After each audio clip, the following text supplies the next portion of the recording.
Hi, ഞാൻ നിങ്ങളുടെ Vincent.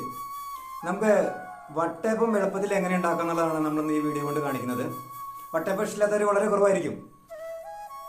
നമ്മൾ തൃശ്ശൂർ അവർക്കൊരു വാരം തന്നെയാണത്. കാരണം എന്ന് വെച്ച് കഴിഞ്ഞാൽ ഒരു ഈസ്റ്റർ വന്നാൽ, ഒരു ക്രിസ്മസ് വന്നു കഴിഞ്ഞാൽ വട്ടയപ്പം ഇല്ലാതെ, വട്ടയപ്പം ഇറച്ചില്ലാതെ അവർക്ക് പറ്റില്ലാത്തൊരവസ്ഥയുണ്ട്.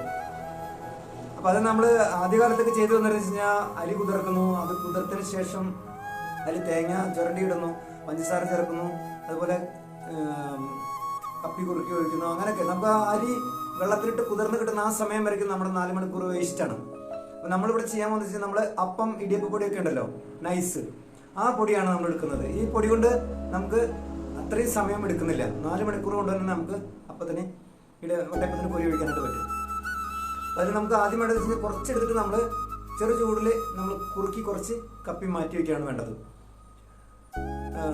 മാവ് കുറുക്കി വയ്ക്കുക. അത് ചൂടാറുന്ന സമയത്ത് നമുക്ക് ആവശ്യമുള്ള അരിപ്പൊടി മിക്സിയിലേക്ക് ഇട്ടതിന് ശേഷം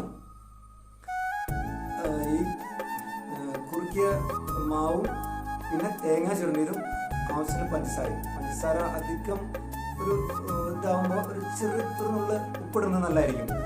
ഇതെല്ലാം ചേർത്ത് നമ്മൾ നന്നായി ഇളക്കി മിക്സ് ചെയ്തതിന് ശേഷം ഒന്ന് മിക്സിയിൽ ഒരൊറ്റ അടി വെച്ചതിന് ശേഷം അത് നമുക്ക് അതിൻ്റെ കൺസിസ്റ്റൻസി ശരിക്കും പറഞ്ഞു കഴിഞ്ഞാൽ നമ്മൾ ഈ ഇഡ്ഡലിക്ക് കോരി വയ്ക്കുന്ന പാകമാകാൻ പാടില്ല, അധികം വെള്ളം പാടില്ല. അതിനുശേഷം അത് ഏലക്ക ഫ്ലേവർ ചേർക്കുന്നത് നല്ലതാണ്, നല്ല മണം കിട്ടും. അതിനുശേഷം നമുക്കത് മാറ്റി വയ്ക്കാം. 4 മണിക്കൂർ കഴിഞ്ഞാൽ നമുക്കത് കോരി ഒഴിച്ച് കഴിഞ്ഞാൽ ഉണ്ടാക്കാം.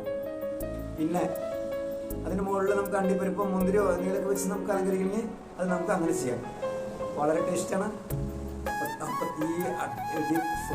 വട്ടയപ്പത്തിൻ്റെ കൂടെ കോഴിക്കറി, ബീഫ് കറി, പന്നിക്കറി, ഇതെല്ലാം നല്ല കോമ്പിനേഷനാണ്, നല്ല സൂപ്പറാണ്. അടുത്ത ഈസ്റ്ററിന് നോക്കിക്കോ. ഈസ്റ്റർ, ക്രിസ്മസ് അങ്ങനെയുള്ള വിഭവങ്ങൾക്ക് അല്ലാതെ തന്നെ നമുക്ക് 4 മണി പലഹാരമായിട്ടും എല്ലാം നമുക്ക് പറ്റാവുന്നൊരു നല്ലൊരു വിഭവമാണ്.